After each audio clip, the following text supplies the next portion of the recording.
안녕하세요. 함께 기도하시겠습니다.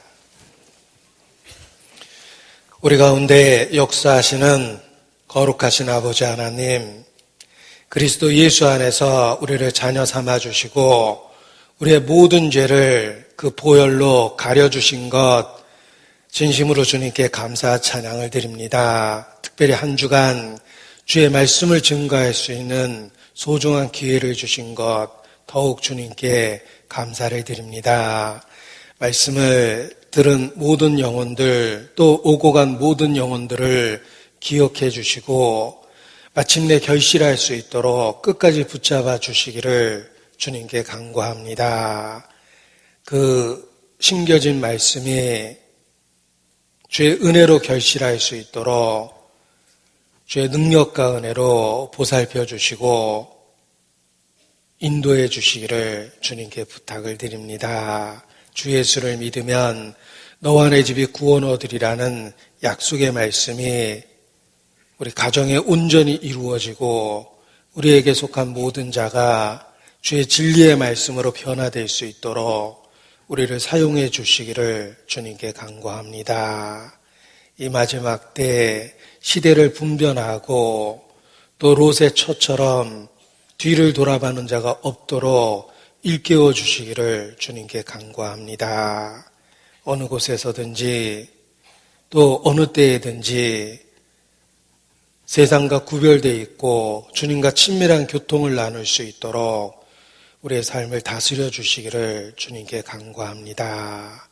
우리를 살펴 의지의 변화를 주시고 마음과 생각에 늘 성령의 감동과 감화하심으로 함께해 주시기를 주님께 부탁을 드립니다.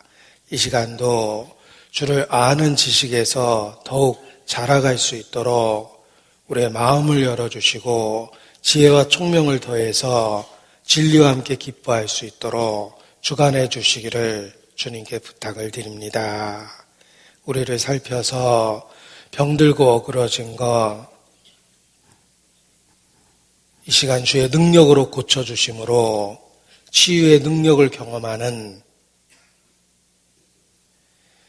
귀한 시간이 될 수 있도록 주님께 온전히 부탁을 드립니다. 주의 영광을 나타내 주시고 우리 가운데 함께하여 주시옵소서.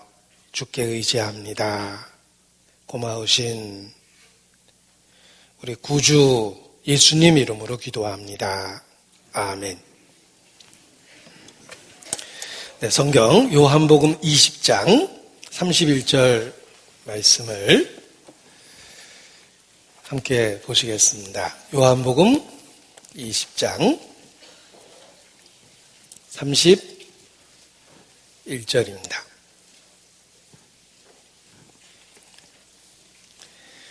요한복음 20장 31절 오직 이것을 기록함은 너희로 예수께서 하나님의 아들 그리스도이심을 믿게 하려 함이요 또 너희로 믿고 그 이름을 힘입어 생명을 얻게 하려 함이니라.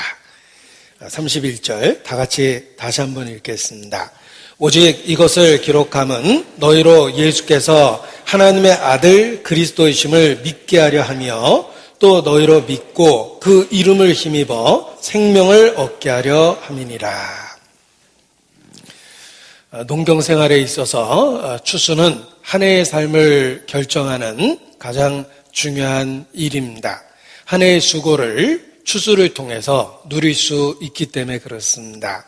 그 매년 반복되는 추수를 통해서 일상의 삶을 유지할 수 있게 됩니다. 영적으로도 교회 생활에 있어서 전도는, 특히 전도 집회는 추수와 같습니다. 우리가 평소에 주님과 친밀하게 교통하고 교제하며 동행했다라는 그 삶의 결정이 결국은 전도의 열매로 나타나기 때문에 그렇습니다. 그래서 마치 추수를 통해서 한 해의 수고에 대한 그 기쁨을 누릴 수 있듯이 우리가 전도 집회를 통해서 우리에게 주신 그 복음을 전할 수 있는 기회를 갖게 되고 또 우리가 언젠가 그 복음을 통해서 구원을 받았던 것처럼 새로운 영혼이 구원받는 역사를 보게 되는 것입니다. 이 모든 그 전도의 역사는 우리 가운데 함께 하시는 주님이 이루시는 주님의 역사입니다. 주관자는 하나님 자신이십니다. 그리고 우리는 주님의 몸된 지체와 일원으로서, 교회 일원으로서 주님이 주관하시는 그 역사에 참여하는 것입니다. 그래서 먼저는 주관하신 하나님께 감사하는 것이 마땅하고, 또 함께 수고한 지체와 일원에게 격려하고 또 서로 위로하는 것이 또한 마땅합니다. 한 주간 다들 주님 안에서 함께 하심으로 수고 많으셨습니다. 특별히 보이지 않는 곳에서 충성된 마음으로 봉사하신 많은 손길이 있기 때문에 또 한 번의 영적 추수를 이룰 수 있었다고 생각합니다. 힘든 한 주였음에 틀림이 없지만 우리의 삶 속에 가장 의미 있는 한 주였다라고 또한 말할 수 있습니다. 다들 수고 많으셨습니다. 오늘 본문은 우리에게 익숙한 본문 중에 하나입니다. 요한복음 20장 31절 말씀입니다. 요한복음 전체가 기록된 목적을 분명하게 일깨워 주시는데, 요한복음이 기록된 목적일 뿐만 아니라 사실 성경 전체가 기록된 목적이라고도 말할 수 있습니다. 오직 이것을 기록함은 많은 하나님께서 하신 일들이 있습니다. 그 일들을 낱낱이 이야기하자면 끝도 없고 한도 없을 것입니다. 30절에 먼저 그 얘기를 하셨습니다. 예수께서 제자들 앞에서 이 책에 기록되지 아니한 다른 표적도 많이 행하셨으나 오직 이것을 기록함은, 이렇게 말씀하셨습니다. 많은 일들을 하셨지만 목적에 맞는 요긴한 것들을 정리해서 기록했다고 말씀하셨는데, 이것이 요한복음뿐만 아니라 사실은 성경 전체에 해당하는 말씀입니다. 하나님이 많은 일들을 하셨지만 그 중에 일부를 기록한 것은 분명한 목적이 있기 때문에 그 일부의 내용을 기록하고 보존하고 우리에게 전해주신 것입니다. 성경을 기록한 목적이 무엇인가? 너희로 예수께서 하나님의 아들 그리스도이심을 믿게 하려 하며 또 너희로 믿고 그 이름을 힘입어 생명을 얻게 하려 함이니라. 성경에 기록된 목적은 그 기록된 책을 읽는 우리로 하여금 예수께서 하나님의 아들이신가 그리스도이심을 믿게 하기 위해서입니다. 그 믿음의 결국은 무엇인가? 예수님의 이름을 힘입어 생명을 얻게 되기 때문에 그렇습니다. 성경에 기록된 목적 자체가 예수님을 증거하기 위한 것이며, 그 증거의 내용은 예수께서 하나님의 아들이심과 그리스도라는 사실을 증거하는 것입니다. 이러한 핵심적인 내용을 믿고 붙잡을 때 생명을 얻게 된다라고 말씀하십니다. 그래서 우리가 성경을 읽는 목적 또한 예수께서 하나님의 아들이신가 그리스도임을 믿게 하기 위한 것이다 라고 말씀드릴 수 있습니다. 우리의 믿음의 내용은 한마디로 예수께서 하나님의 아들이신가 그리스도라는 사실을 믿는 것입니다. 하나님의 아들이란 성경이 특별하게 정의하는 의미를 갖고 있습니다. 어떤 용어는 그 의미를 서로 간에 정의하고 그 다음부터 그 용어를 사용하게 되어 있습니다. 하나님의 아들이라는 용어는 만유보다 크신 그 하나님께서 육체를 갖고 이 땅에 오셨다는 의미를 하나님의 아들이라는 단어로 표현한 것입니다. 그 말을 사전적인 의미로 오해해서 아들이 있으면 그럼 엄마는 누구냐? 라고 이렇게 생각하고 심지어는 하나님 어머니가 있다라고 주장하는 이상한 교파도 우리 주변에 있기도 합니다. 그것은 하나님의 아들이란 말을 오해하고 왜곡시켜서 다른 것을 믿게 하는 잘못된 가르침입니다. 하나님의 아들이란 용어 자체가 성경에서 정의된 용어입니다. 그 용어에 맞게 사용하고 용어에 맞게 이해를 하셔야 됩니다. 어떤 전문적인 용어는 서로 분명하게 정의해서 그 용어를 이해할 수 있는 사람들끼리 사용하게 됩니다. 예를 들면 컴퓨터를 사용하는 사람은 이 컴퓨터의 운영 체제가 옛날에는 도스였습니다. 그런데 윈도우 시대가 열려서 도스라는 운영 프로그램이 없어지고 윈도우즈라는 운영 프로그램을 사용하고 있습니다. 그래서 아이고 윈도우즈가 깨졌네 뭐 이런 그 용어를 사용하게 되는데 그 말을 사전적인 의미로 받아들이면은 윈도우즈라는 말은 창문이란 뜻입니다. 아이고 창문이 깨졌나 보다 이렇게 생각하면 안 됩니다. 어떤 분은 컴퓨터가 바이러스에 걸렸다고 그러니까 혹시 거기다 대고 기침했냐? 뭐 더러운 손으로 혹시 씻지 않고 만진 건 아니냐? 이렇게 엉뚱한 얘기를 하시는 분이 있습니다. 그것은 그 분야에서 사용되는 용어를 전혀 이해하지 못하고 있다는 뜻입니다. 윈도우즈는 컴퓨터에 사용되는 운영 프로그램을 윈도우즈라고 이야기합니다. 사전적으로는 창문이란 뜻을 갖고 있지만 컴퓨터를 사용하는 모든 사람들은 그것이 운영 프로그램이다라고 이해를 합니다. 마찬가지입니다. 성경을 읽는 모든 사람들은 하나님의 아들이라는 표현을 육체를 갖고 이 땅에 오신 하나님이라는 표현으로 이해합니다.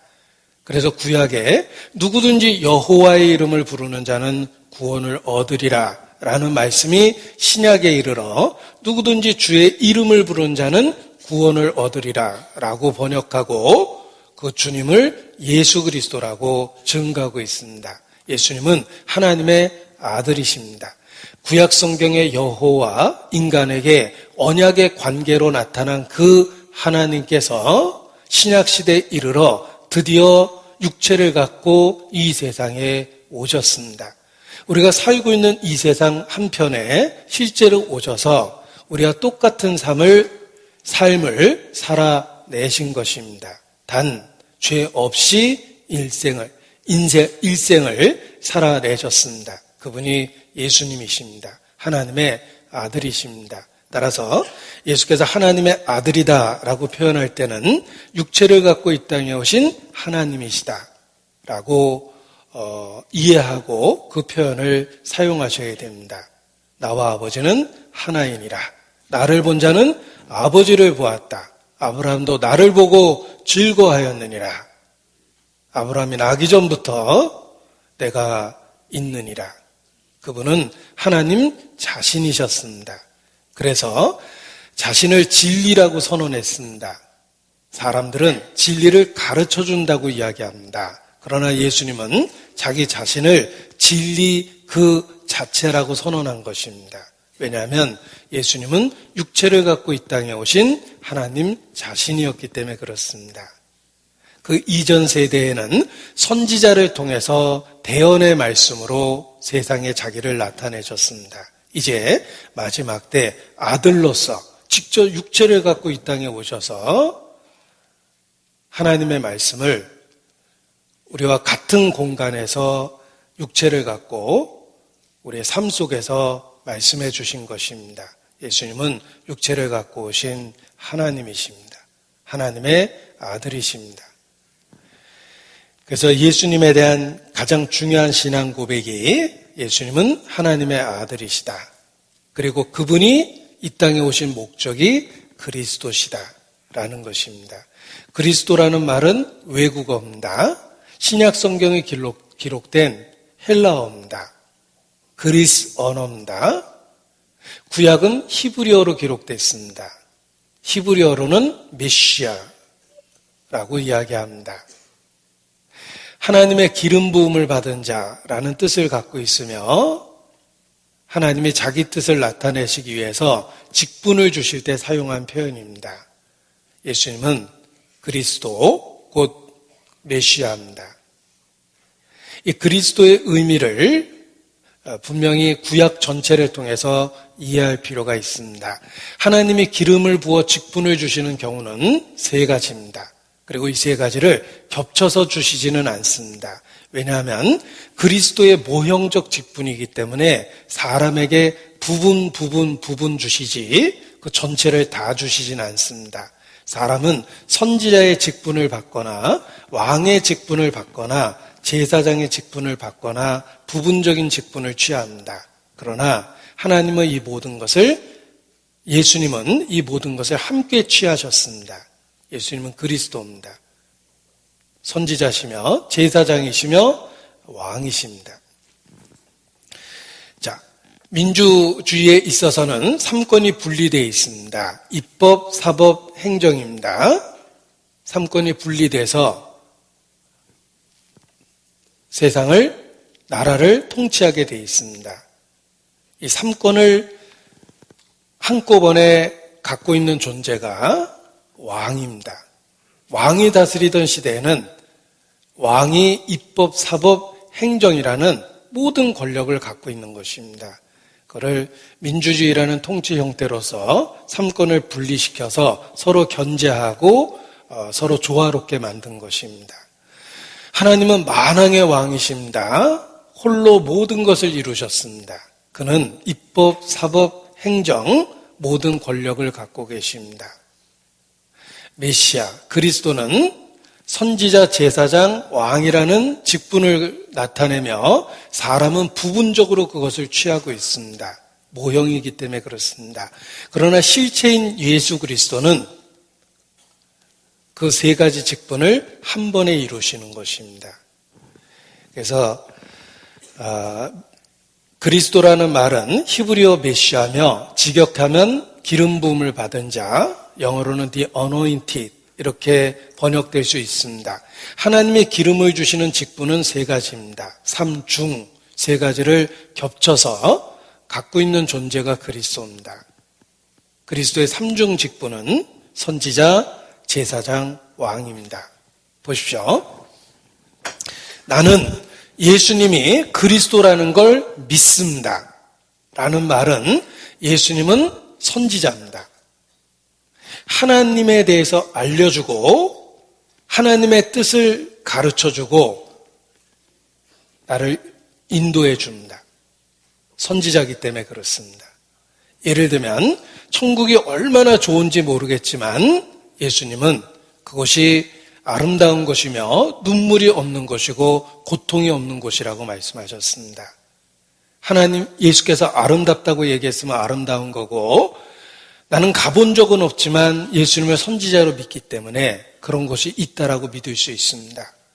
지옥이 얼마나 고통스러운 것인지 육체를 갖고 다 이해 못합니다. 시간 속에서 지은 범죄가 왜 영원한 세계에서 영원한 형벌이 되는지 나의 지각은 다 이해를 못하지만 영원한 형벌이 있다고 예수께서 분명하게 말씀하셨습니다. 그곳에 가는 것보다는 차라리 눈을 빼버리고 팔을 잘라버리고 다리를 찍어버리라고 말씀하셨습니다. 저는 지옥이 얼마나 고통스러운 것인지 영원토록 후회하는 것인지를 충분히 이해할 수 있습니다. 왜냐하면 예수께서 그렇게 말씀하셨기 때문입니다. 나는 예수님을 선지자로 믿습니다.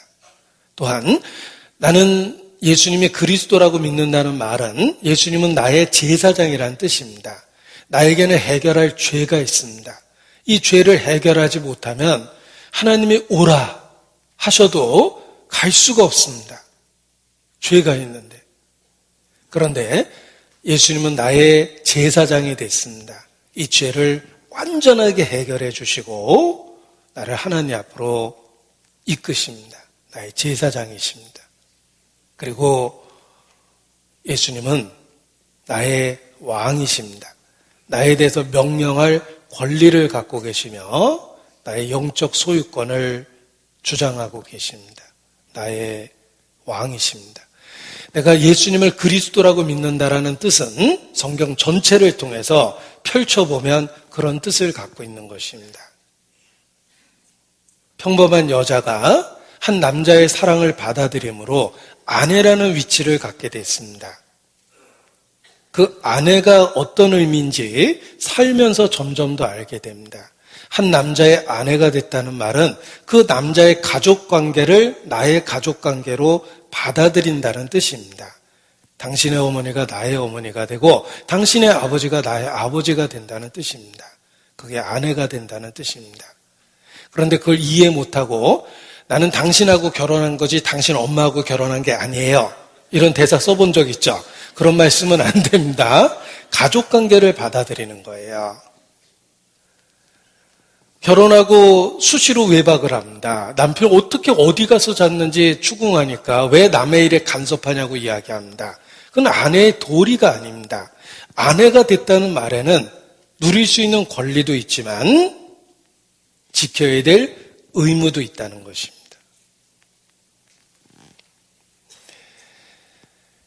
마찬가지입니다. 내가 예수님 믿는다라는 말에는 예수님에 대한 의무도 있습니다. 나의 왕이시기 때문에 나에 대해서 주장하실 수 있는 겁니다. 가라 하면 내가 가야 되고 멈춰라 하면 내가 멈출 수밖에 없고 좌하라 하면 내가 좌해야 되고 우하라 하면 내가 우할 수밖에 없는 것입니다. 나의 왕이시기 때문에 그렇습니다. 그래서 예수님을 믿는다라는 말의 의미를 부분적인 이해만 하시면 안 된다라는 겁니다. 처음에 결혼했지만 잘 몰랐는데 결혼 생활을 통해서 아내의 도리와 의무가 무엇인지라는 것을 삶을 통해서 배워나가고 인정할 수밖에 없는 것처럼 우리는 예수 그리스도를 믿음으로 그분에 대해서 누릴 수 있는 권리도 있고 지켜야 될 의무도 있다는 것을 배워나가야 하는 것입니다. 그래서 그리스도라는 말에 선지자, 제사장, 왕의 의미가 있다는 것을 배우는 것입니다. 자, 우리는 성경을 통해서 예수님을 믿게 됐습니다. 예수님은 하나님의 아들이십니다. 그리고 나에게 있어서는 그리스도예요. 제사장이시며 선지자시며 그리고 왕이십니다. 이것을 받아들인 상태가 예수 믿는 상태입니다. 나는 예수 믿는 사람입니다. 나의 이름은 크리스천입니다. 전쟁터에 죽을 수밖에 없는 위기 속에서 한 사람이 달려와서 그 생명의 위기를 무릅쓰고 이렇게 도와주고 막 살려줬답니다. 너무 고마워서 이름이라도 알려달라고 그랬더니 제 이름은 크리스천입니다. 이러고 또 다른 곳으로 달려갔답니다. 신앙 때문에 당신을 도와줬다라는 뜻인데 제 이름은 크리스천입니다. 우리 모두 삶의 현장에서 자신의 이름에 대한 인식이 있어야 됩니다. 나의 이름은 크리스천입니다.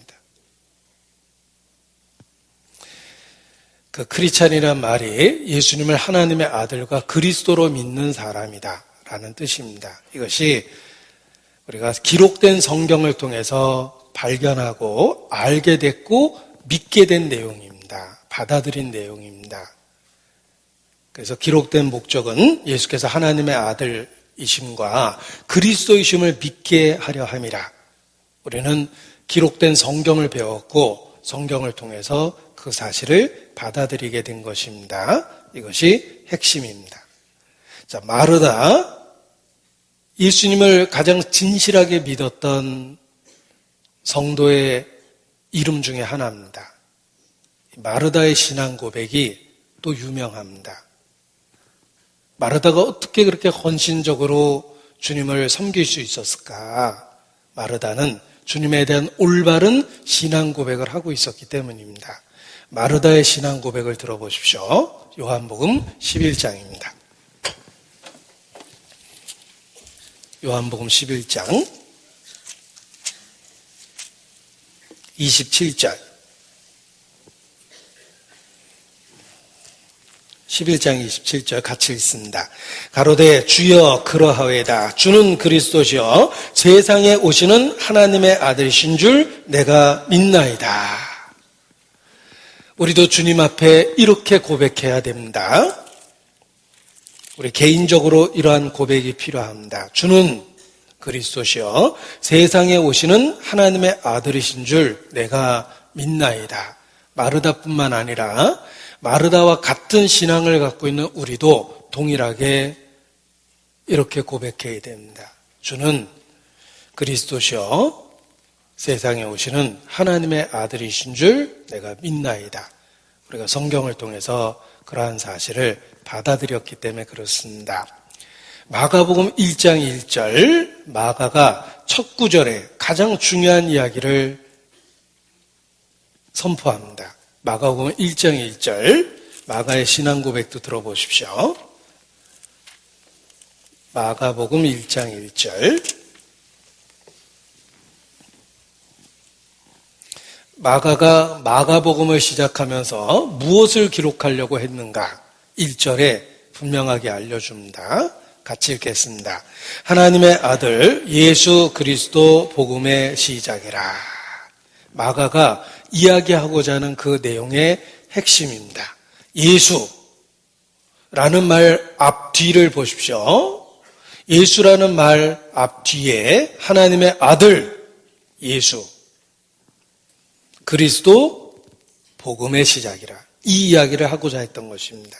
예수님 이야기를 합니다. 예수님에 대한 무엇을 이야기합니까? 예수라는 말 좌우에 분명하게 선포되어 있습니다. 하나님의 아들 예수 그리스도입니다. 우리는 예수님을 어떻게 신앙 고백합니까? 하나님의 아들 그리스도십니다. 예수님은 하나님의 아들 그리스도입니다. 마르다의 신앙 고백과 같습니다. 또 바요나 시모나 내가 복이 있다. 이것을 내게 알게 하려는 혈육이 아니라 하늘에 계신 내 아버지시니라. 내가 이 반석 위에 내 교회를 세우겠다고 예수께서 베드로의 신앙 고백에 대고 말씀하셨습니다. 베드로가 무엇이라고 신앙 고백을 했길래 마태복음 16장입니다. 마태복음 16장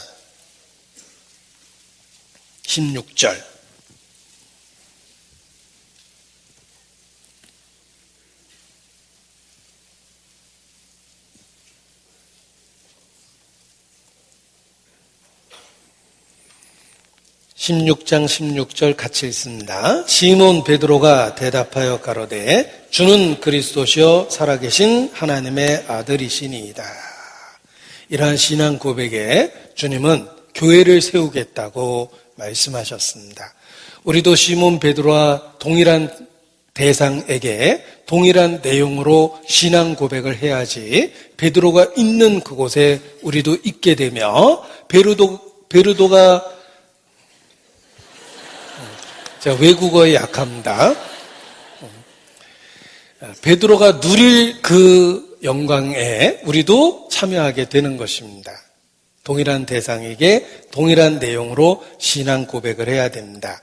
그래서 시몬 베드로가 대답하여 가로되라는 말에 우리도 동일하게 함께 고백을 해야 되는데 주는 그리스도시요 살아계신 하나님의 아들이시니이다 라고 고백해야만 합니다. 우리가 성경을 통해서 예수님을 알게 되고 믿게 됐습니다. 예수님은 하나님의 아들이시고 예수님은 그리스도십니다. 이것이 우리가 믿고 있는 믿음의 핵심입니다.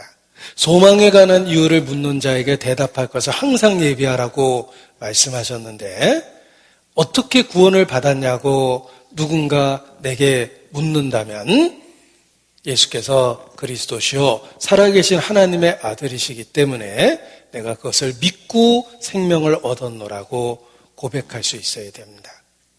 우리의 소망에 관한 이유는 예수님 그 자신입니다.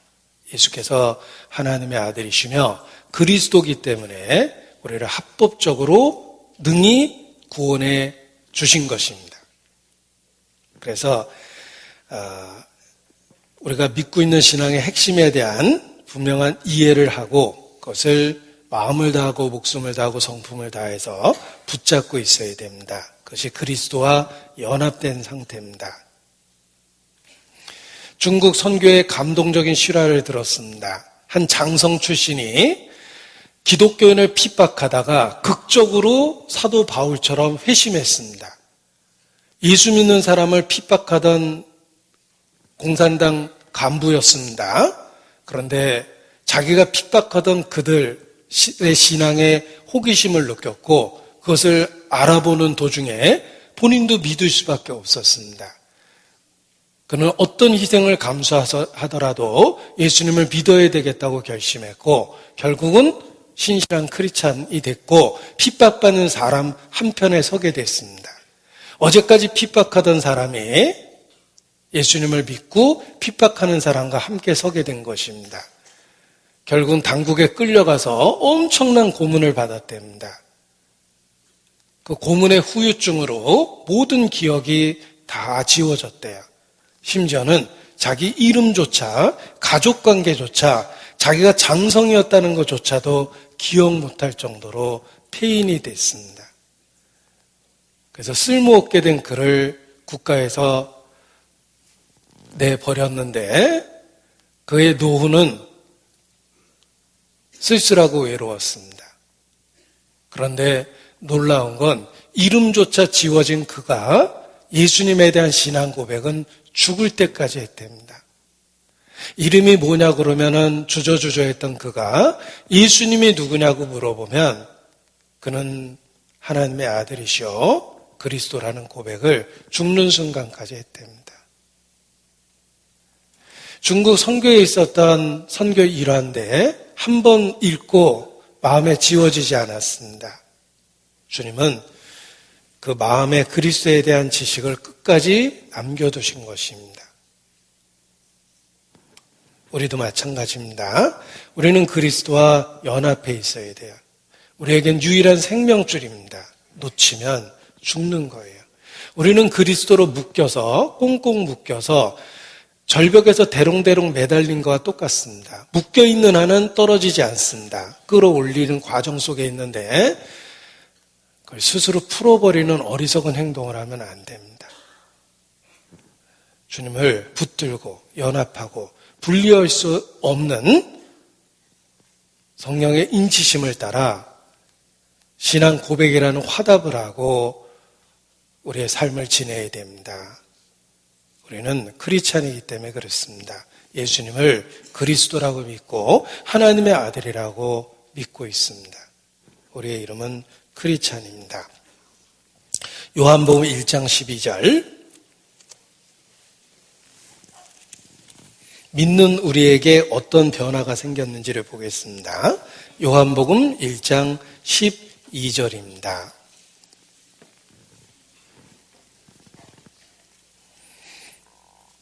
같이 읽겠습니다. 영접하는 자, 곧 그 이름을 믿는 자들에게는 하나님의 자녀가 되는 권세를 주셨으니. 자, 그 이름을 믿는 자. 예수께서 하나님의 아들이신가 그리스도이심을 믿는 것입니다. 믿는 자, 곧 영접하는 자라고 이렇게 표현했습니다.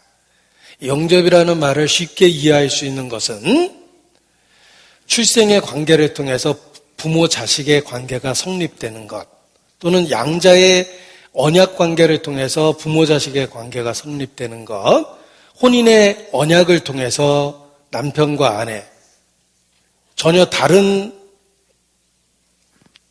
주체로서 인생을 살아왔던 그들이 혼인 서약을 통해서 한 몸이 되고 부부가 되는 것처럼 영접한다는 게 그런 뜻입니다. 그래서 가장 기본적인 인간관계, 부모와 자식, 남편과 아내라는 관계를 통해서 영접의 의미를 우리에게 일깨워 줍니다. 우리는 예수님이라는 살아있는 한 인격체를 우리와 하나 될 수 있도록 받아들이는 것입니다. 예수님을 영접하는 거예요. 그리고 그 말이 추상적이고 모호하게 느껴질까 봐 그 이름을 믿는 자라고 이렇게 구체적으로 설명해 주셨습니다. 믿음으로 우리에게 무엇이 달라지는가? 놀라운 사실이 있습니다. 잃었던 자를 찾게 되고 죽었던 자가 살아난 것과 같은 그런 변화입니다. 이는 내 아들은 잃었다가 찾았고 죽었다가 살았다. 그와 같은 놀라운 변화가 생깁니다. 영접하는 자, 곧 그 이름을 믿는 자에게는 어떤 변화가 생깁니까? 하나님의 자녀가 되는 권세를 주셨습니다. 권세란 합법적인 권리입니다. 합법적으로 예수님을 믿는 그 순간에 하나님의 자녀가 되는 것입니다. 저는 이 되는이라는 말을 강조하고 싶습니다. 우리에게 어떤 변화가 생겼는지 분명하게 깨닫게 해주기 때문에 그렇습니다. 보십시오. 강조하려고 색깔을 다르게 표현했습니다. 믿으면 어떤 변화가 생깁니까? 하나님의 자녀가 되는 것입니다. 그 전에는 아니었습니다. 그 전에는 하나님과 원수였습니다. 죄인 되었었습니다. 심판받을 대상입니다.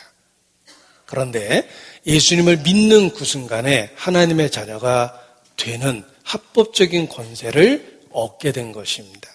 그 전에는 아니었었는데.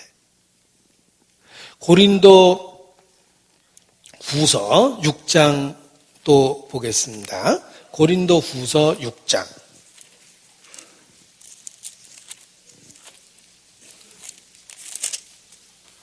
(16절)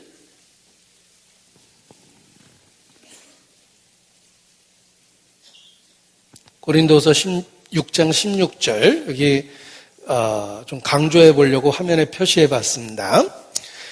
중간 부분입니다. 하나님께서 가라사대 내가 저희 가운데 두루 행하여 나는 저희 하나님이 되고 저희는 나의 백성이 되리라 하셨느니라. 되고 되리라. 그 전에는 아니었습니다. 전혀 남이었었는데 양자로 받아들이기로 결정하고 법적 관계를 만들었습니다. 이제는 자녀가 된 거예요. 그 전에는 남이었었는데 혼인의 관계를 통해서 아내가 되고 남편이 비로소 된 겁니다. 우리 님이라는 글자에 점 하나 찍으면 남이 되고 남이라는 글자에 점 하나 지으면 님이 된다고 그러는데 그전에는 남이었습니다. 혼인의 서약을 통해서 님이 된 거예요. 아니었었는데 이제는 특별한 관계가 된 겁니다. 하나님과 우리의 관계가 그렇습니다. 나는 저희 하나님이 되고 저희는 나의 백성이 되리라. 이것이 믿는 우리에게 주신 놀라운 변화입니다. 그래서 18절에도 내가 너희를 영접하여 너희에게 아버지가 되고 너희는 내게 자녀가 되리라. 전능하신 주의 말씀이니라 하셨느니라. 여기 되고라는 말이 강조되는 이유가 있습니다. 예수님과 상관없을 때는 하나님의 자녀가 아니었다는 것입니다. 우리는 단지 피조물이었고 심판자 앞에 죄인이었을 뿐입니다. 그것이 우리의 영적 신분입니다. 태생적으로 우리는 하나님과 원수된 상태이며 하나님의 피조물일 뿐이었습니다. 그것도 아주 혐오스러운 죄인이라는 상태였습니다. 그런데 예수님을 영접하면서 비로소 하나님의 자녀가 된 겁니다. 하나님은 나의 아버지가 된 겁니다. 이걸 잘 모르는 분들이 있습니다. 자기가 원래 하나님 자녀인 건 줄 알아요. 크게 오해한 겁니다. 유대인이 그랬습니다. 유대인은 혈통적으로 아브라함의 자손입니다. 그들은 크게 오해하기를 하나님을 자기 아버지라고 생각한 거예요. 그리고 자식인 척 했습니다. 종을 어렸을 때부터 곱게 양육하면 그가 나중에는 자식인 채 하리라 라고 잠언 29장에 말씀하셨는데 유대인이 그랬습니다. 유대인이 자식인 척 했습니다. 하나님과 원수된 상태인데 예수께서 진실을 알려주십니다. 너희 아비는 마귀니라. 그 진실을 알려줬는데 유대인들은 사실을 받아들이기보다는 분노했어요. 그것이 바로 유대 종교인들과 예수님의 논쟁인데 요한복음 8장을 보시겠습니다. 요한복음 8장 41절.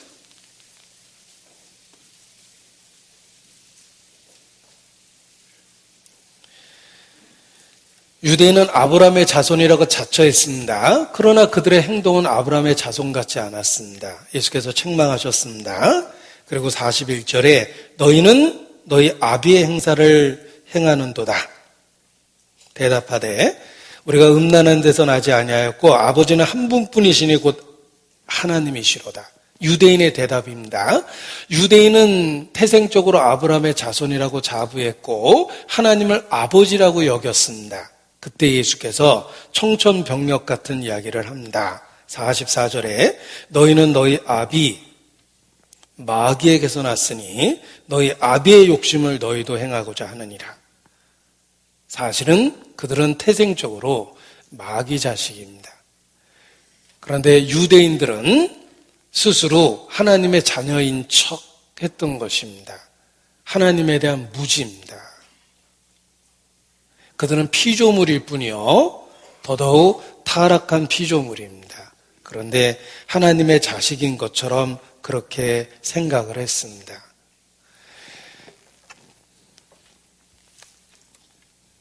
잘못된 교파 중에 여호와 증인 그리고 안식교 이런 잘못된 교파가 있습니다.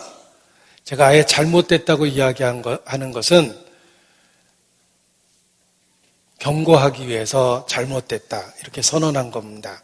그들의 치명적인 잘못된 교리 중에 하나는 하나님은 사랑이시기 때문에 인간을 차마 지옥에 보내는 그런 끔찍한 일을 하진 않으신다. 지옥은 없다. 지옥이 있다라고 주장하는 것은 자기 자녀를 지옥에 던져버리는 하나님이라고 주장하는 것이며 그것은 감히 하나님을 모독하는 것이다. 이렇게 주장합니다. 하나님은 사랑이시고 하나님은 결코 자기 자녀를 지옥에 보내지 않기 때문에 지옥은 없다. 상징일 뿐이다. 비유다. 이렇게 형벌 자체를 부정해버립니다. 아닙니다. 치명적으로 잘못된 교리입니다. 지옥의 현실성을 가장 많이 말씀하신 분은 예수님 자신이십니다. 지옥에 대한 언급을 예수님이 가장 많이 하셨습니다. 여호와 증인 안식교는 지옥이 없다라고 주장하는데 그 이유는 하나님은 자기 자녀를 지옥에 보내시지 않는다. 사랑이시기 때문에 이렇게 주장하는 것입니다. 그들은 치명적인 잘못된 이해를 했습니다. 모든 사람이 하나님의 자녀라고 생각한 겁니다. 아닙니다. 모든 사람은 태생적으로 하나님과 원수며 마귀 자식입니다. 너희 아비 마귀의 행사를 너희도 행하는도다. 성경은 모든 사람이 하나님과 원수된 상태라고 이야기합니다. 인간은 마귀 자식입니다. 마귀가 하는 일을 다 합니다. 마귀가 무엇을 합니까? 거짓, 우리 속에 거짓이 있습니다. 마귀, 살인, 목적을 위해서는 수단을 가리지 않습니다. 사람도 인간 역사를 보십시오. 살인의 역사입니다. 이익을 얻기 위해서 상대방을 무차별하게 살해합니다. 칼로 찌를 뿐만 아니라 인격을 살해하고 상대방의 가치관을 부셔버립니다. 마귀가 하는 짓을 인간이 다 합니다. 인간 역사가 논증해 줍니다. 인간은 마귀 자식이에요. 하나님과 원수된 상태입니다. 그래서 구원을 받아야 되는 거예요. 그래서 예수님을 믿어야 되는 겁니다. 비로소 하나님의 자녀가 되기 때문에 그렇습니다. 지옥에는 하나님의 자녀는 없습니다. 마귀 자식만 가는 거예요. 태생적으로 구원을 받지 못하면 제 곳으로 갑니다. 원래 가야 될 곳으로 가게 됩니다. 거기가 지옥이에요. 모든 사람은 태어날 때부터 하나님과 원수된 상태에서 태어납니다. 이것이 성경의 가르침입니다. 우리가 그 가운데서 건짐을 받은 거예요. 에베소서 2장 보겠습니다. 에베소서 2장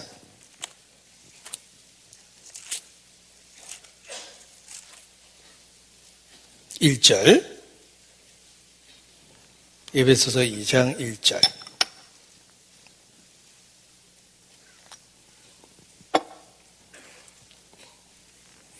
에베소서 2장 1절. 너희의 허물과 죄로 죽었던 너희를 살리셨도다.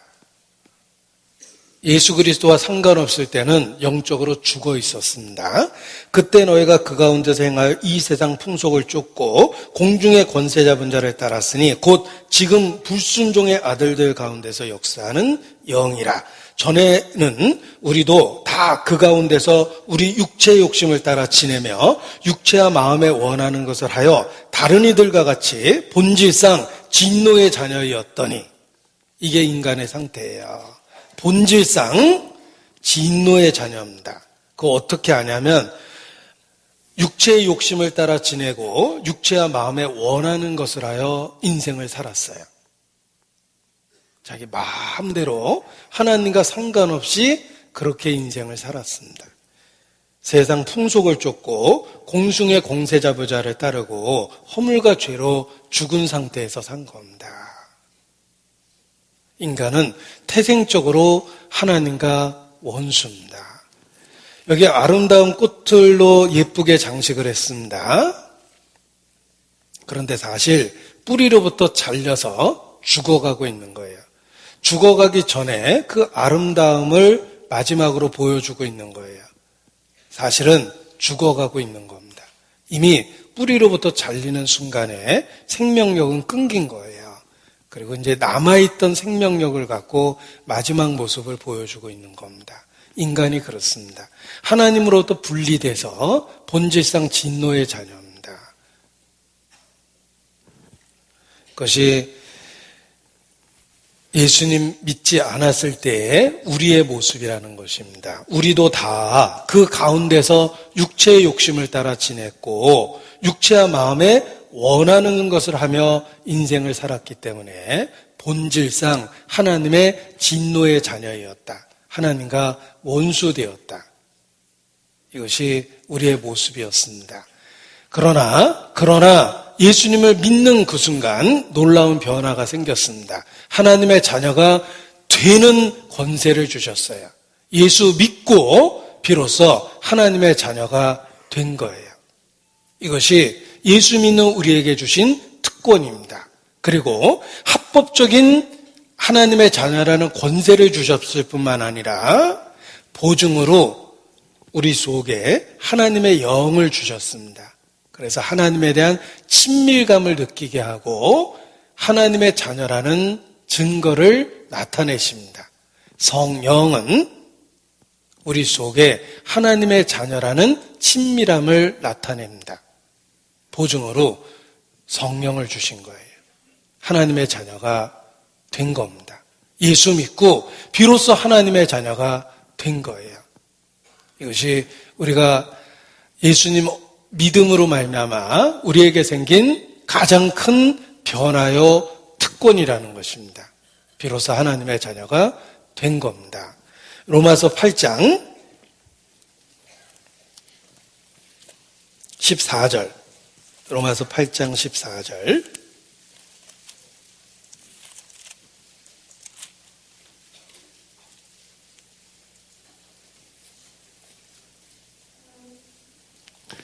로마서 8장 14절입니다.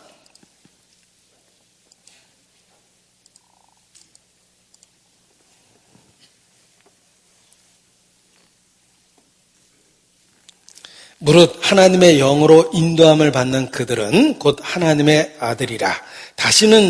너희는 다시 무소하는 종의 영을 받지 아니하였고 양자의 영을 받았으므로 아바 아버지라 부르짖느니라. 16절, 17절은 같이 읽겠습니다. 성령이 친히 우리 영으로 더불어 우리가 하나님의 자녀인 것을 증거하시나니 자녀이면 또한 후사 곧 하나님의 후사요 그리스도와 함께한 후사니 우리가 그와 함께 영광을 받기 위하여 고난도 함께 받아야 될 것이니라.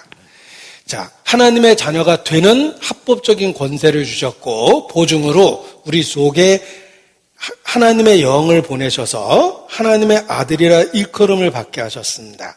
그래서 양자의 영을 주셨다라고 표현하셨습니다. 예수님은 원래 하나님의 아들 독생자였고 우리는 자격이 없는데 합법적으로 아들을 삼아주신 겁니다. 양자의 영을 주신 거예요. 예수님은 태생적으로 하나님 자신이십니다. 우리는 자격이 없었는데 합법적으로 아들을 만들어주신 거예요. 그래서 양자의 영을 주셨다. 양자라고 구별한 거예요. 예수님은 원래 아들, 독생자고 우리는 양자의 영을 받은 거예요. 어떤 분은 하나님의 아들이라는 말을 같이 쓰니까 예수님하고 맞먹으려는 사람이 있습니다. 뭐 예수님도 하나님의 아들, 우리도 하나님의 아들, 그게 뭐 그렇게 대단하냐 이렇게 얘기하는데 예수님은 독생자예요. 태생적으로 하나님 자신이셨고 우리에게는 자격이 없었는데 양자의 영을 주셔서 예수님을 믿음으로 말미암아 아들로 삼아주신 겁니다. 그게 다른 거예요. 양자의 영을 주셔서 비로소 아들이 되게 하신 겁니다. 성령은 아바 아버지라 부르짖게 합니다. 우리 마음에 친밀함을 주십니다. 너는 내 아들이라. 그리스도 안에서 우리에게 확증해 주십니다. 갈라디아서 4장 6절도 보겠습니다. 갈라디아서 4장 6절.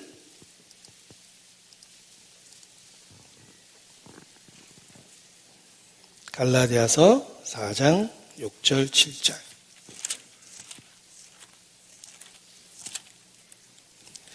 같이 읽겠습니다. 너희가 아들인 고로 하나님이 그 아들의 영을 우리 마음 가운데 보내사 아바 아버지라 부르게 하셨느니라. 그러므로 내가 이후로는 종이 아니요 아들이니 아들이면 하나님으로 말미암아 유업을 이을 자니라. 자, 우리에게 아바 아버지라 부르짖을 수 있도록 성령을 주셨습니다. 아바라는 말은 원어를 그대로 썼는데 이유가 있습니다. 우리가 장성에서는 아버지라고 부르고 어렸을 때는 아빠라고 부릅니다. 그런데 아빠라는 말도 하지 못했을 때에는 이 어린 유아가, 아기가 아빠를 부르는 그런 표현들이 있습니다. 그러니까 아빠라는 말조차도 제대로 안 될 때 이렇게 부르는 말이 있는데 그 말이 아바예요.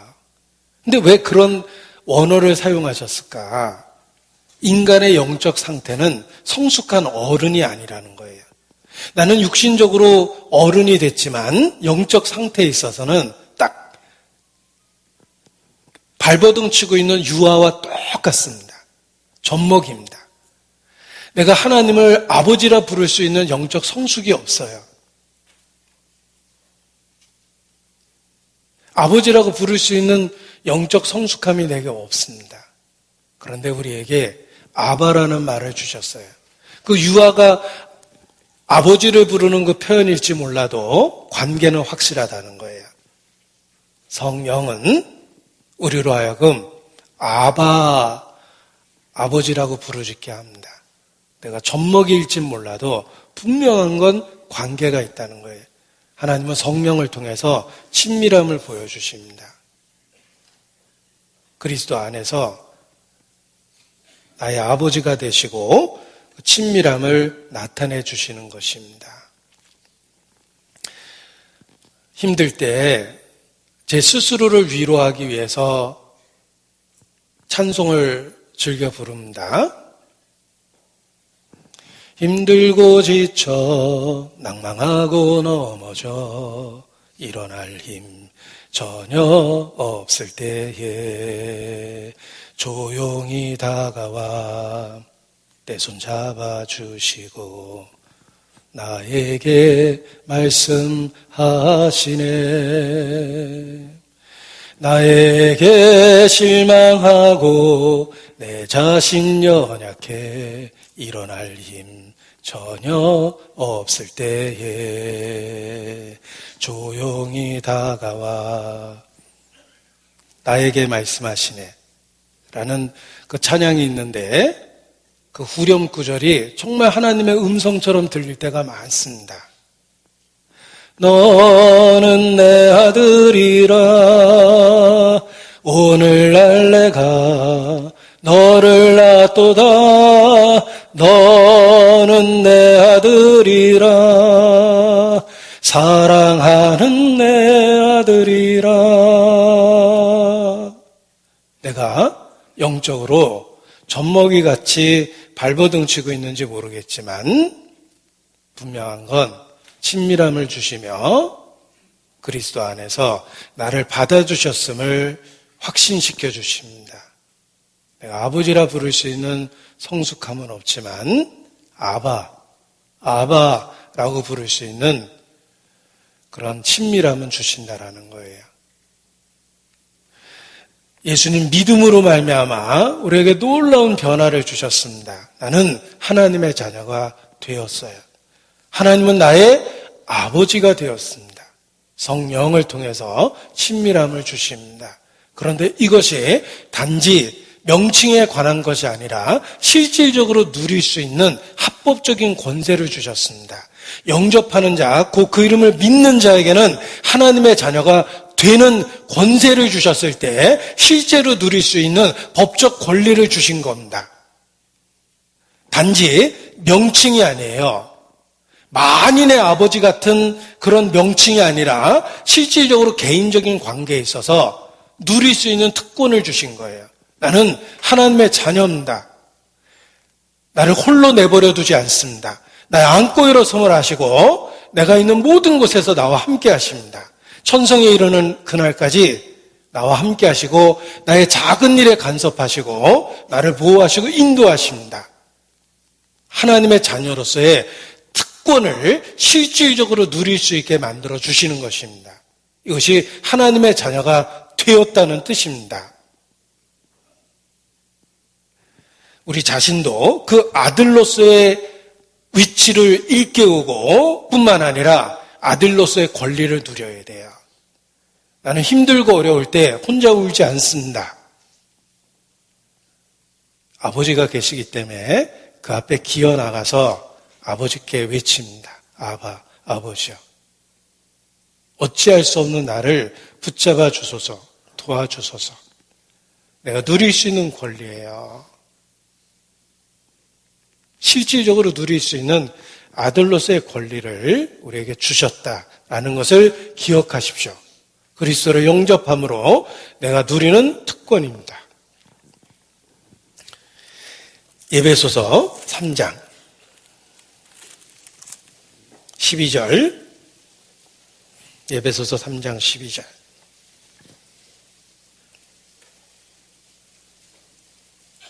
같이 읽습니다.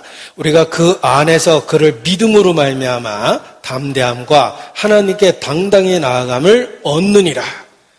담대함과 당당하게 나아갈 수 있는 합법적인 권리를 얻었습니다.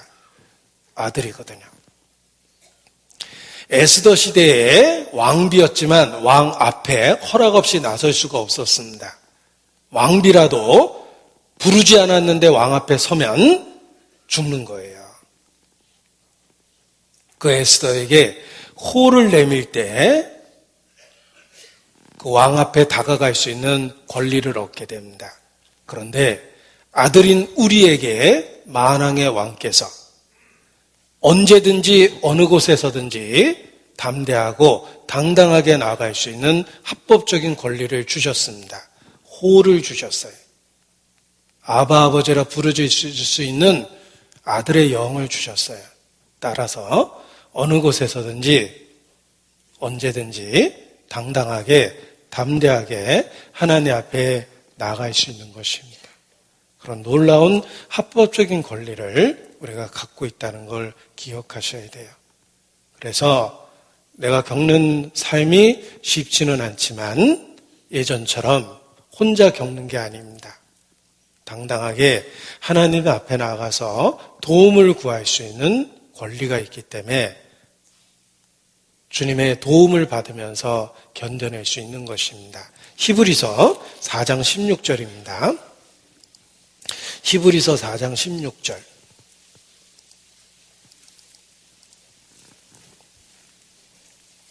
히브리서 4장 16절.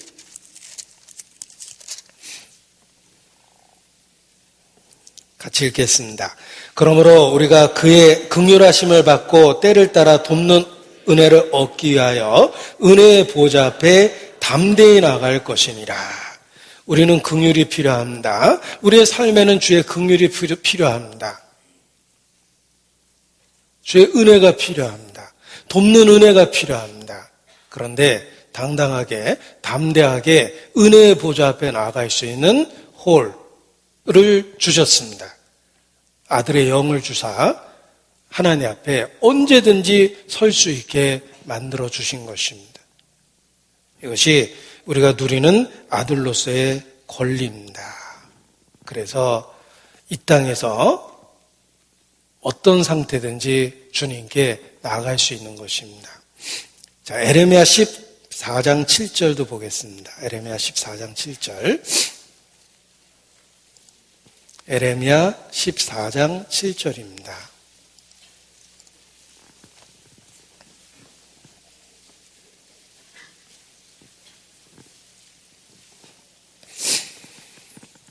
(14장 7절) 여호와여 우리의 죄악이 우리에 대하여 증거할지라도 주는 주의 이름을 위하여 일하소서. 우리의 타락함이 많으니이다. 우리가 주께 범죄하였나이다. 범죄한 그 상태에서, 타락된 그 상태에서, 죄악이 중다한 상태에서 어떻게 하나님께 부르짖습니까? 주는 주의 이름을 위하여 일하소서.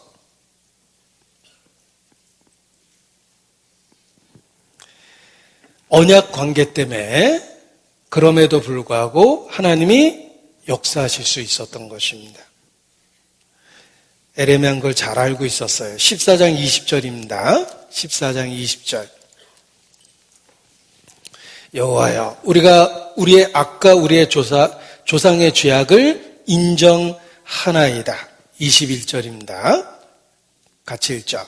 주의 이름을 위하여 우리를 미워하지 마옵소서. 주의 영광의 위를 욕되게 마옵소서. 우리가 세우신 주의 언약을 기억하시고 패하지 마옵소서. 이스라엘이 비록 죄악된 상태에 있었지만 하나님 앞에 부르짖을 수 있었던 이유는 주의 이름을 위하여 언약 관계에 있었기 때문에 버리지 말라고 외칠 수 있었던 겁니다. 하물며 우리는 구약 시대가 아니라 신약 시대의 성도입니다. 그리스도라는 이름을 우리 안에 담아 놓으셨어요. 우리의 이름이 크리스찬이라고 그랬죠? 우리의 이름 속에 그리스도가 이미 들어 있습니다. 그리스도의 일부분이 된 거예요. 어떤 상태든지 그리스도 안에서 우리를 도와주십니다. 아들이기 때문에 합법적인 권리가 있는 거예요. 에레미야 15장 16절입니다. 에레미야 15장 16절.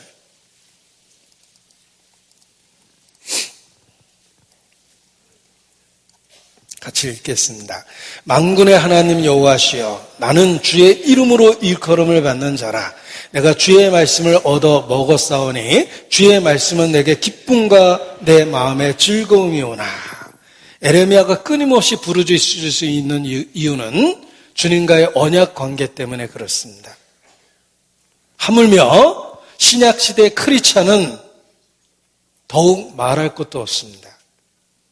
우리는 구약시대 선지자가 보고자 했던 것을 보았고 그들이 갖고자 했던 것을 갖게 된 것입니다. 성취된 언약의 수혜자가 됐어요. 하나님의 자녀가 되었어요. 나는 주의 이름으로 일컬음을 받는 자라. 신약시대 성도가 그러합니다. 크리스찬입니다. 그래서 아들로서의 권리를 이 세상에서 누릴 수 있는 겁니다. 주의 은혜의 보좌 앞에 돕는 은혜를 얻기 위하여 언제든지 나아갈 수 있게 된 겁니다. 하나님은 나의 아버지가 되었기 때문에 그렇습니다. 다니엘도 당대 의인이었지만 자기의 의를 갖고는 하나님 앞에 나아갈 수가 없었습니다. 다니엘조차도 하나님께 나아갈 때는 하나님의 의와 긍휼을 의지해서 하나님께 부르짖었습니다. 당대 의인 다니엘도 그러하다면 우리는 말할 것도 없죠.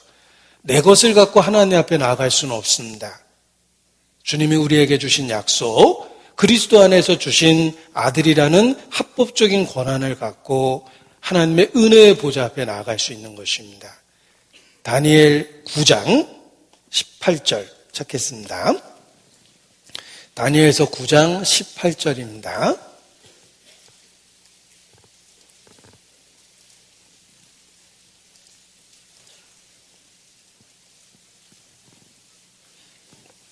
다니엘서 9장 18절 나의 하나님이여 귀를 기울여 들으시며 눈을 떠서 우리의 황폐된 상황과 주의 이름으로 일컫는 성을 보옵소서.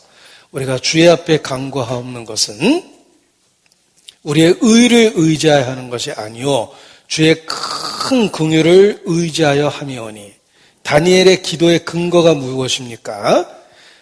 우리의 의를 의지하여 하는 것이 아니다. 다니엘조차도 당대 의인이었던 다니엘조차도 자신의 의를 통해서는 하나님 앞에 나아갈 수 없었습니다. 주의 큰 긍휼을 의지해서 하나님께 부르짖은 것입니다. 신약시대 성도가 그렇습니다. 우리는 그리스도 안에서 그리스도의 이름으로 기도합니다. 예수님 이름으로 기도했다고 이야기하죠? 큰 긍휼을 그리스도 안에서 의지해서 기도하니까 기도의 응답이 될 수밖에 없는 거예요. 우리가 예수님 이름으로 기도했습니다. In the name of Jesus, we pray. 서양 사람은 그렇게 표현하는데 저는 그 in Jesus, in the name of Jesus라는 그 마지막 말에 정말 큰 위로를 받습니다. 우리의 기도가 응답될 수밖에 없는 이유는 그리스도 안에서 기도했기 때문이에요. 다니엘도 큰 긍휼을 의지해서 부르짖으니까 응답을 받았습니다. 주여 들으소서, 주여 들으소서, 주여 용서하소서, 주여 들으시고 행하소서, 지체치 마옵소서, 나의 하나님이여. 다니엘의 기도에 응답하셨습니다. 하물며 그리스도 예수의 이름으로 하나님의 자녀된 우리가 그리스도 안에서 부르짖을 때 반드시 응답하십니다. 이것이 우리가 아들로서 누리는 권능이에요. 합법적인 권한입니다. 하나님의 자녀가 되었기 때문에 우리의 기도에 응답하십니다. 제가 아버지라는 말이 은혜가 됐다라고 말씀드렸습니다. 아버지는 성숙한 자가 쓸 수 있는 표현인데 만일 단지 하나님 아버지라고만 이야기했다면 열등감에 휩싸였을 거예요. 난 그렇게 성숙하지 않거든요. 그런데 기꺼이 아버지뿐만 아니라 아바가 되어주시겠다고 말씀하셨기 때문에 내 영적 상태가 형편없어도 젖먹이 같을지라도 네 발로 기어서라도 주님의 보좌 앞에 나가게 되는 것입니다. 하나님은 나의 아바, 아버지이기 때문에 그래요. 아바. 시편 8편 2절입니다. 찾겠습니다. 시편 8편 2절.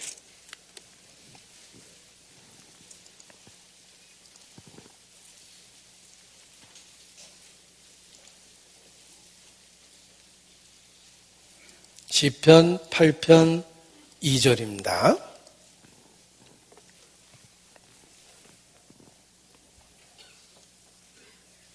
(8편 2절) 같이 읽겠습니다.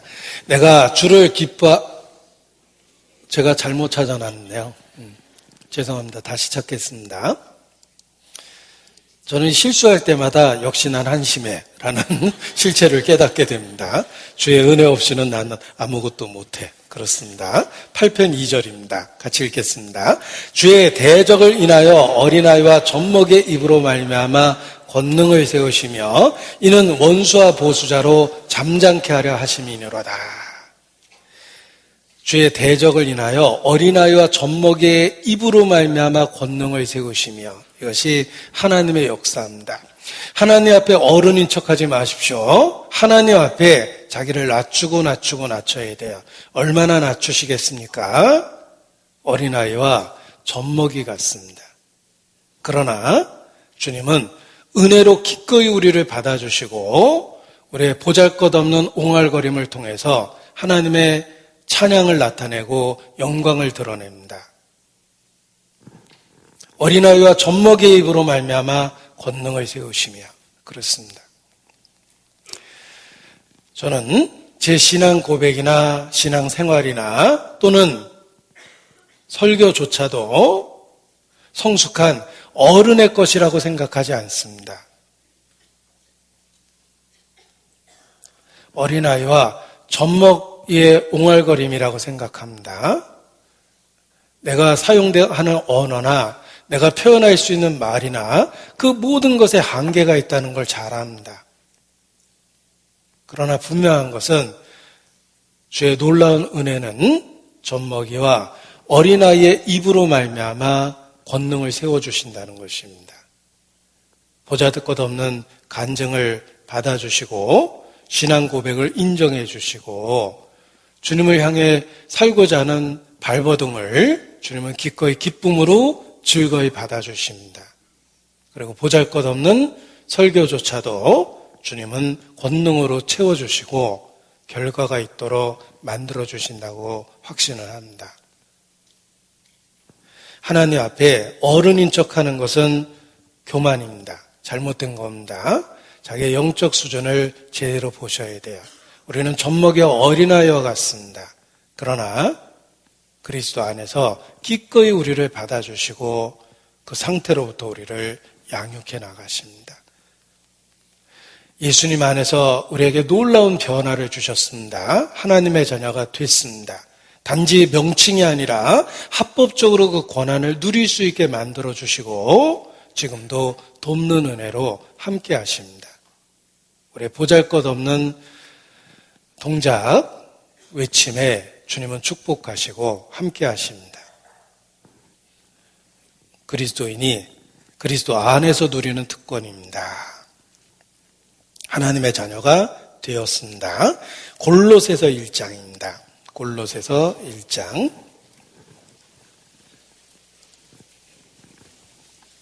13절 14절입니다. 골로새서 1장 13절 14절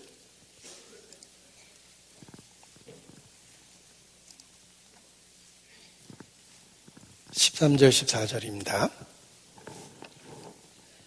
같이 읽죠. 그가 우리를 흑암의 권세에서 건져내사 그의 사랑의 아들의 나라로 옮기셨으니 그 아들 안에서 우리가 구속 곧 죄사함을 얻었도다. 보십시오.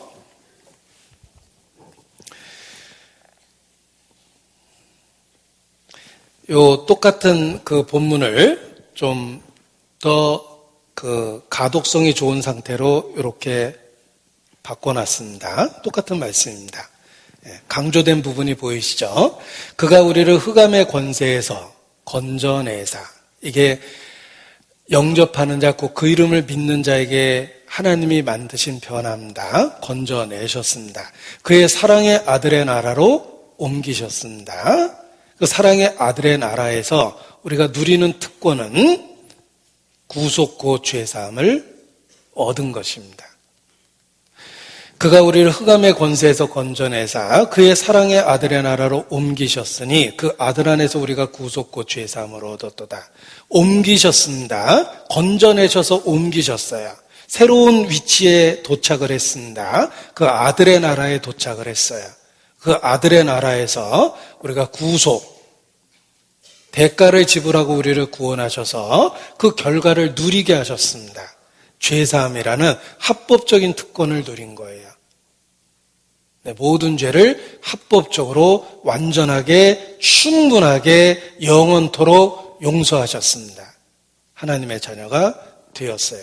옮기신 결과예요. 요한복음 5장 24절 찾겠습니다. 요한복음 5장 24절.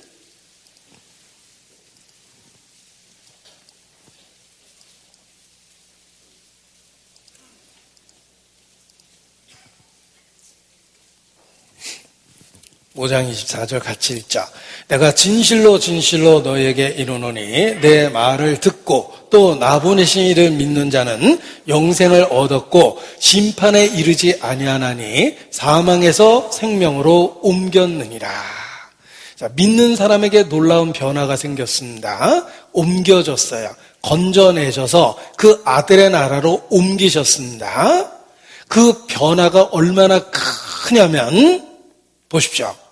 사망에서 생명으로 옮겼습니다. 이런 변화 보셨습니까? 한국에 살다가 미국에 갔다. 생활에 큰 변화가 생길 것입니다. 사망에서 생명으로 옮겼다. 흑암의 권세에서 건져내사 사랑의 나라로 옮기셨다. 이것이 그리스도 안에서 우리에게 생긴 변화입니다. 엄청난 변화를 주신 거예요. 사망에서 생명으로 옮기셨습니다.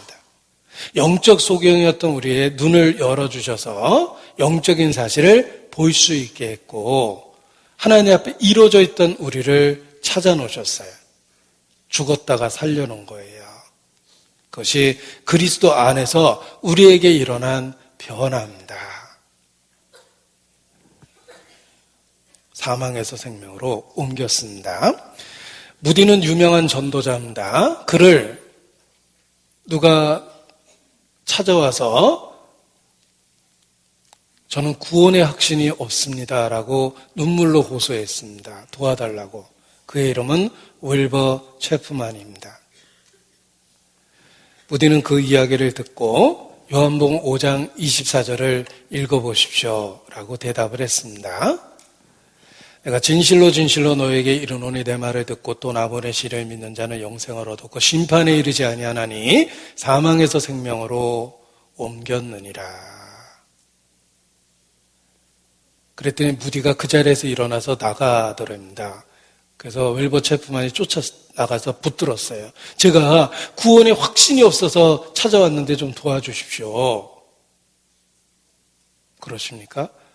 요한복음 5장 24절을 읽어보십시오. 다시 한번 읽었습니다. 사망에서 생명으로 옮겼느니라. 그리고 무디가 또 일어나서 가려고 그러더래요. 다시 붙잡고 늘어졌습니다. 제발 저 좀 도와주세요. 제가 구원에 확신이 없습니다. 그러세요. 다시 한번 읽어보세요. 사망에서 생명으로 옮겼느니라. 무디가 일어나서 그 자리를 떠나려고 그러니까 다시 붙잡았습니다. 아니 도와달라고 자꾸 얘기하는데 왜 그냥 가시냐고 이렇게 얘기했더니 무디가 돌아서면서 막 화를 내더랍니다. 당신 누군데? 하나님이 3번이나 말씀하셨는데 못 들은 척하냐고 막 야단을 치더랍니다. 야단 맞다가 웰버 체프만이 깨달았어요. 하나님은 말씀을 통해서 사실을 이야기하고 계시는데 자신이 말씀을 듣지 않고 다른 것을 기대하고 있었다는 걸 알게 됐습니다. 그래서 말씀을 다시 살펴보니까 내가 진실로 진실로 내게 이르노니 누구든지 내 말을 듣고 나 보내신 이를 믿는 자는 영생을 얻었고 심판에 이르지 아니하나니 사망에서 생명으로 옮겼느니라. 분명하게 말씀하셨어요. 옮길 것이다, 옮길 수도 있다 생각해 보겠다가 아니었습니다. 예수 믿으면 절대 이루어지지 않는다. 사망에서 생명으로 옮겼다. 라는 사실이 마음에 이해되기 시작했습니다. 말씀을 붙잡기 시작하니까 하나님 마음이 보였고 자신에 대한 생각이 보였던 것입니다. 그래서 윌버 체프맨은 말씀을 붙잡고 의지하기로 결심합니다. 그가 무디가 만든 여러 기관에서 아주 충성된 일꾼이 됐습니다. 무디와의 일화를 추억하면서 윌버 체프만이 스스로 간증했던 내용 중에 하나입니다. 그래서 요한복음 5장 24절이 널리 알려지게 됐습니다. 자, 골로새서 1장 13절 14절과 연결시켜서 생각해 보십시오. 그가 우리를 흑암에서 권세에서 건져내사 그의 사랑의 아들의 나라로 옮기셨습니다. 우리가 그 아들 안에서 구속 곧 죄사함을 얻게 되었습니다. 자, 그림을 그려보면 더 명확하게 이해할 수 있습니다. 하나님은 창조주입니다. 천지를 지으신 창조주입니다. 만유의 주십니다. 그는 입법자와 재판자이십니다. 세상을 심판하실 분이에요. 하나님은 심판을 임의대로 하는 것이 아니라 하나님의 절대적인 기준, 법을 갖고 있습니다. 율법을 갖고 있고 율법은 1.1액이라도 없어지는 게 아닙니다. 법이기 때문에 반드시 법을 지켜야 되고 법을 어기면 법적으로 심판을 받을 수밖에 없어요. condemn, 죄에 대해서 법적으로 심판을 받게 된다. condemn, 이런 단어를 쓴다. 자, 이것이 우리가 태어난 세상입니다. 우리는 이 세상에서 태어났습니다. 심판자이신 하나님 앞에, 창조주이신 하나님 앞에 이 세상에서 태어났어요. 우리는 율법 아래에서 태어났습니다. 우리 속에는 율법과 거스리는 것이 가득합니다. 하나님에 대한 반역의 의지, 반감, 하나님에 대한 무지, 그리고 본성적인 죄악들, 도덕적 연약함, 이런 것들이 가득합니다. 우리는 이 세상에서 태어나서 살았는데 예수께서 십자가의 죽으심으로 말미암아 놀라운 역사를 이루셨습니다. 하나님이 우리의 아버지가 될 수 있는 놀라운 은혜를 허락하셨어요. 영접하는 자, 곧 그 이름을 믿는 자에게는 하나님의 자녀가 되는 합법적인 권세를 주셨습니다. 그리고 우리를 은혜 아래에 두셨어요. 예수 그리스도 안에서 은혜를 주시고 진리와 함께할 수 있도록 진리 아래 두셨어요. 그래서 예수 그리스도로 말미암아 은혜와 진리가 왔다라고 선언한 겁니다. 율법은 모세로 말미암아 온 것이요, 은혜와 진리는 예수 그리스도를 통해서 왔다. 예수님을 통해서 우리에게 은혜를 주시고 진리를 주신 것입니다. 하나님의 자녀가 된 거예요. 나는 너희에게 아버지가 되고 너희는 내게 자녀가 되리라. 하나님은 우리를 은혜로 다스리며 아버지로서 우리를 다스리십니다. 우리가 잘못하면 책망하고 하나님은 아들과 같이 우리를 대우하시나니 우리를 반드시 징계하십니다. 정죄하시는 게 아니라 징계하세요. 이것이 하나님이 예수 그리스도 안에서 다스리는 아들의 나라예요. 보십시오. 내가 태생적으로 이곳에서 태어났습니다. 나는 창조주 앞에 피조물이며 심판자이신 하나님 앞에 죄인이고 죄 가운데 태어나서 범죄하고 정죄받을 사람이에요. 나를 그냥 내버려 두면 이곳에서 살다가 이곳에서 죽게 돼 있습니다. 내가 그인 줄 깨닫지 못하면 너희 죄 가운데서 죽으리라. 여기서 태어나서 여기서 내 일생을 끝내게 되었는데 예수님이 이 세상에 오셔서 다 이루었다. 구속의 사역을 이루셨습니다. 이제 영접하는 자, 곧 그 이름을 믿는 자들에게는 하나님의 자녀가 되는 권세를 주셨어요. 원래 이쪽 동네 사람인데 하나님의 자녀가 되는 권세를 주신 거예요. 이쪽으로 옮겨 놓으신 겁니다. 그가 우리를 흑암의 권세에서 건져내사 사랑의 아들의 나라로 옮기셨으니 이쪽 동네에 온 거예요.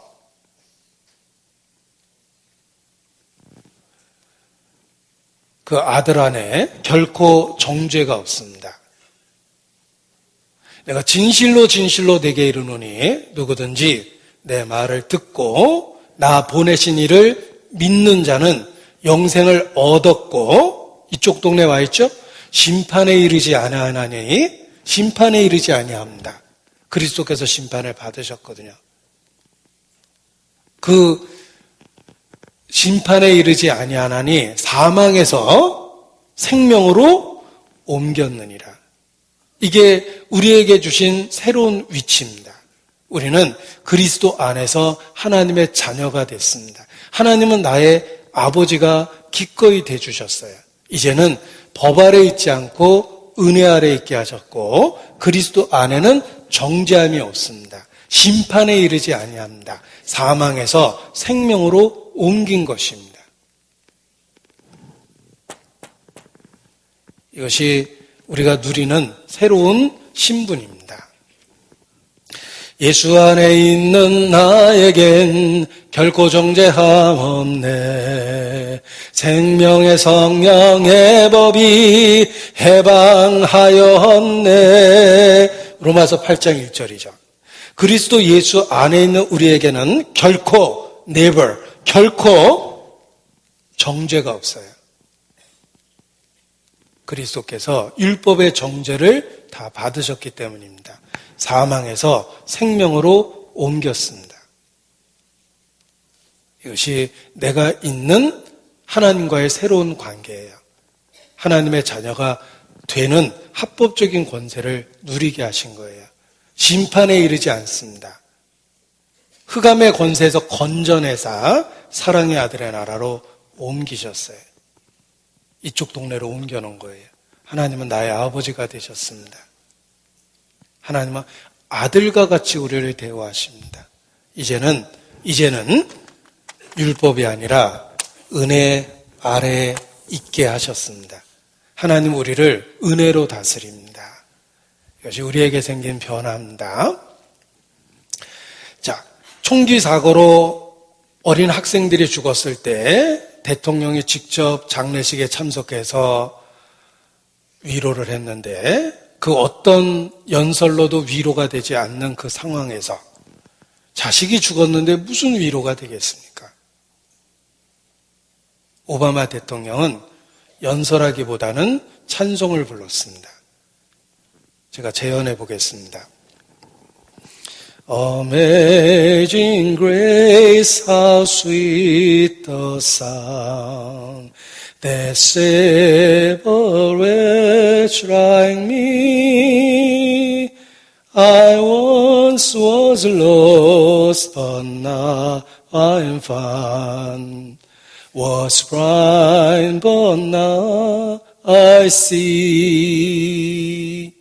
그 찬송 한 곡이 자식을 잃어버린 그들의 마음에 위로가 됐어요. 하나님만이 죽음 앞에서 유일한 위로를 줍니다. Amazing grace. 놀라운 하나님의 은혜. 그 은혜가 나 같은 죄인을 that save a wretch like me. 나 같은 죄인을 살리셨습니다. I once was blind. 내가 한때는 소경이었는데, but now I see. 내가 이제는 보고 있고, 내가 한때는 이뤄진 자였는데 이제는 하나님 앞에 찾아진 바 되었다. 존 뉴턴이 쓴 찬송 시입니다. 그 찬송 시는 우리에게 이루어진 변화를 이야기하며, 이 변화는 죽음이라는 가장 절망적인 슬픔 앞에서도 위로가 되는 하나님이 주시는 유일한 위로입니다. 우리가 있는 곳이 율법이 아니라 은혜 아래 있는 곳이라는 걸 기억하셔야 됩니다. 이쪽을 구약이라고 그래요. 올드 테스트먼트. 이쪽을 뉴 테스트먼트. 신약이라고 합니다. 새 포도주는 새 푸대에 넣어야 보존됩니다. 새 포도주를 헌 푸대에다 넣으면 푸대도 버리고 포도주도 버립니다. 은혜는 은혜로 된 것이요 행위로 말미암은 것이 아니니라. 율법으로 의롭다함을 받으려 하는 너희는 그리스도에게서 끊어지고 은혜에서 떨어진 자로다. 은혜는 은혜로만 되는 거예요. 우리는 오직 그리스도 예수 안에서 그의 은혜로 하나님의 자녀가 되고 은혜 아래에서 살게 하신 것입니다. 우리는 법 아래 있지 않고 은혜 아래 있습니다. 구원받기 전에는 본성 속에서 하나님과 원수된 상태에서 살았고 하나님은 끊임없이 내게 경고하셨습니다. 회개하라. 죽음 이후에 심판이 있다. 그러나 내 일상의 삶에는 간섭을 안 하셔요. 내가 무슨 짓을 해도 그냥 두셨어요. 회개하라는 경고만 더하십니다.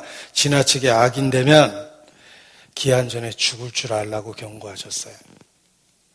하나님은 우리를 그냥 두셨습니다. 우리는 다 각기 제 길로 갔어요. 그런데 이제 예수님을 믿고 하나님의 자녀가 되었을 때는 하나님은 내 일상에 함께 하시며 나의 모든 삶에 간섭하십니다. 왜냐하면 너희는 내게 자녀가 되었기 때문이다 라고 말씀하십니다. 하나님은 아버지로서 내 인생에 신실하게 간섭하셔요. 우리에 대해서 무관심한 게 아니에요.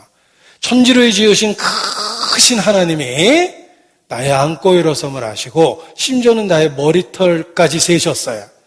하나님은 크신 하나님이지만 나 같은 사람을 기억해 주시고 나의 일상의 일에 관심을 갖고 계세요.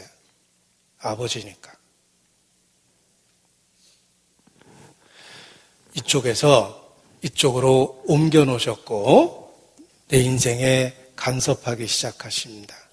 그래서 죄를 지면 아버지로서 책망하고 징계하시는 것입니다. 로마서 6장 아주 중요한 말씀을 하나 꼭 봐야 되겠습니다. 14절 15절입니다.